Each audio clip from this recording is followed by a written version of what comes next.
Subscribe करें हमारे channel को और साथ में बेल आइकन भी दबाएं और पाएं हर वीडियो को देखने का मौका सबसे। तो बच्चे आज हम चैप्टर 11 पढ़ेंगे।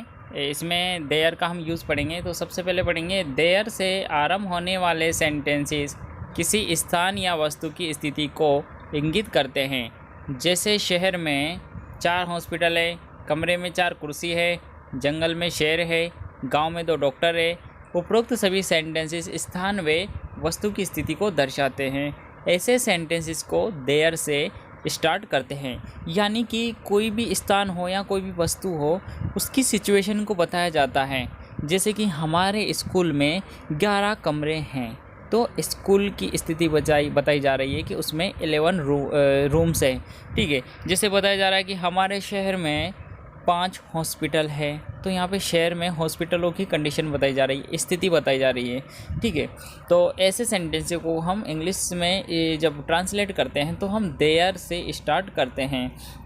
तो हमारा स्ट्रक्चर है there is are object plus place. देखो, इज़ का यूज़ हम सिंगुलर के लिए यूज़ करते हैं और आर का यूज़ हम प्लूरल के लिए यूज़ करते हैं, लेकिन ये होता प्रेजेंट टेंस के अंदर आता है। ठीक है। तो आइए हम समझते हैं। सबसे पहला सेंटेंस, शहर में 4 हॉस्पिटल है, तो there are 4 hospital in the city. तो यहाँ पे हमने क्या किया कि देयर से सेंटेंस की स्टार्टिंग करिए। आर का हमने यूज़ इसलिए किया है कि यहाँ पे हॉस्पिटल कितने हैं, 4 है, यानी कि यहाँ पे नंबर्स दिए गए हैं 4।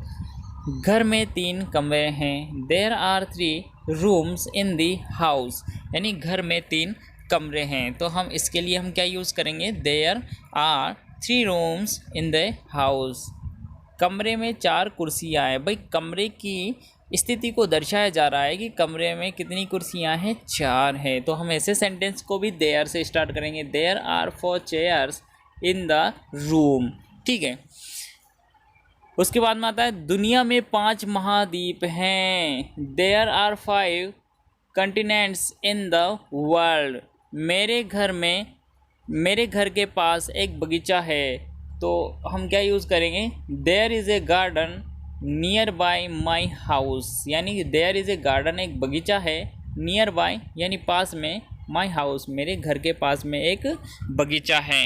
अब हम अगले सेंटेंस पे आते हैं। There was one plus object plus place. ये हमने पहले क्या पढ़ा था, हमने पहले पढ़ा था इज़ और आर का यूज़ पढ़ा था, बाकी सेम होता है। बाकी इज़ और आर का हमने यानी प्रेजेंट का पढ़ा था। अब हम पढ़ रहे हैं पास्ट का, वॉज और वर का यूज़ हम कहाँ करते हैं। भाई देखो, इज़ का आर हम ही शीट नेम और सिंगुलर नाउन्स के साथ में करते हैं, और आर का यूज़ प्लूरल नाउन्स के साथ में यानी यू वी दे के साथ में हम करते हैं। बाकी यहाँ पे यू वी दे तो आएगा नहीं, क्योंकि यहाँ पे देयर का हमने यूज़ किया है। तो बट यहाँ पे आर का जो यूज़ है, यहाँ पे जो नाउन यूज़ होता है, जैसे हॉस्पिटल है, रूम्स है, चेयर्स है, कंटिनेंट्स है, तो इसके लिए हम प्लूरल नाउन्स के लिए आर का यूज़ करते हैं। ये बात आपको ध्यान रखना है। इसी तरीके से वॉज और वर, यहाँ पे वॉज का यूज़ हम सिंगुलर नाउन के साथ में यूज़ करेंगे और वर का यूज़ हम प्लूरल नाउन के साथ में यूज़ करेंगे। ठीक है। तो आते हैं हम अपने पॉइंट पे।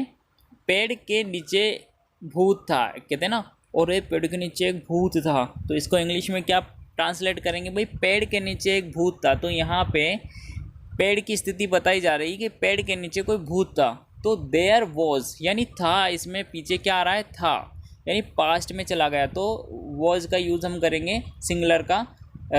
वॉज सिंगुलर है क्योंकि भूत एक ही था, है ना, पेड़ भी एक ही था। तो there was a ghost under a tree.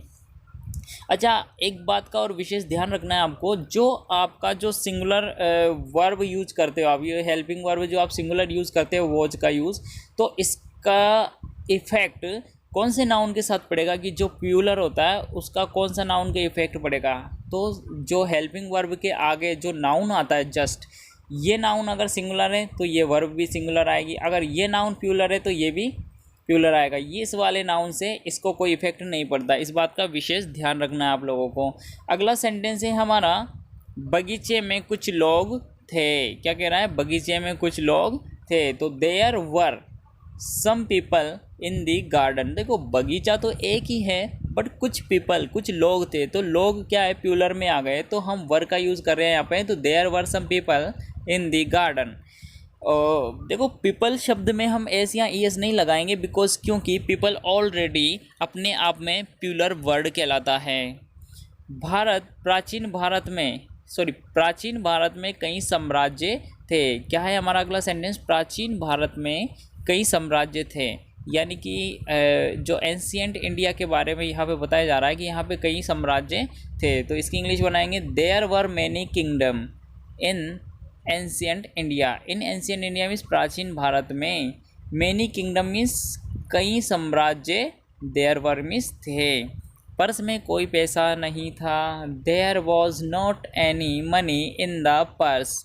अच्छा यहाँ पे थोड़ा सा देखेंगे हम, यहाँ पे एनी पे पॉइंट लगा हुआ है तो एनी का यूज़ क्या यूज़ हो रहा है एनी का देखते हम। तो हम आते हैं नोट्स पे।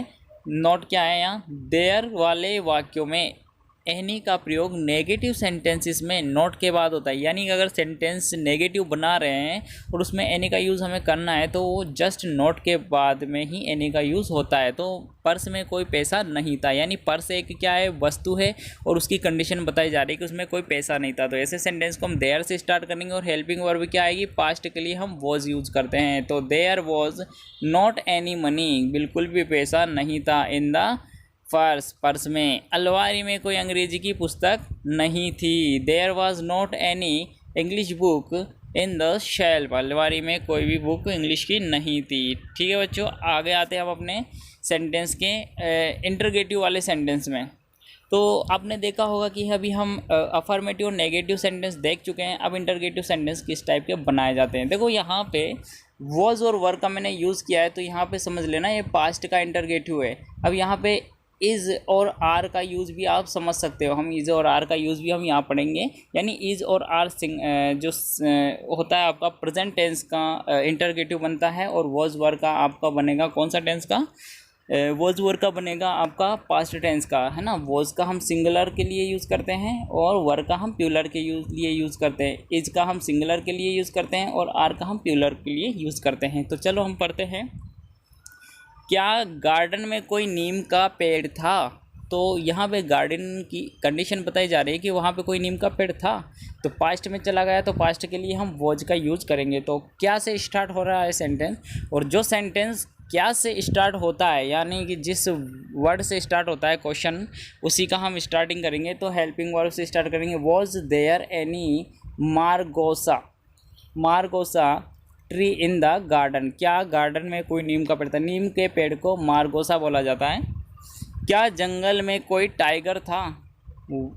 तो यहाँ पे यहाँ पे वो जाएगा, वॉच नहीं, was there any tiger in the forest? क्या जंगल में कोई टाइगर था? क्या जंगल में बहुत से मांस खाने वाले जानवर थे? Were there many beast in the forest? क्या जंगल में बहुत सारे मांस खाने वाले जानवर थे? बीस्ट को बोला जाता है मांस खाने वाले जानवर। क्या टब में कुछ पानी था?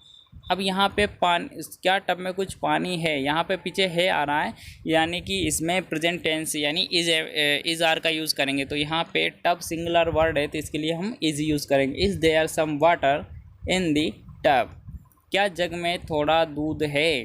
तो हम यहाँ पे क्या यूज़ करेंगे? Is there some milk in the jug? क्या कस्बे में 5 स्कूल हैं? Are there? अब यहाँ पे क्या है? कस्बे में 5 स्कूल है, यहाँ पे स्कूलों की संख्या बताई जा रही है, प्लूरल में है। तो आर देयर 5 स्कूल्स?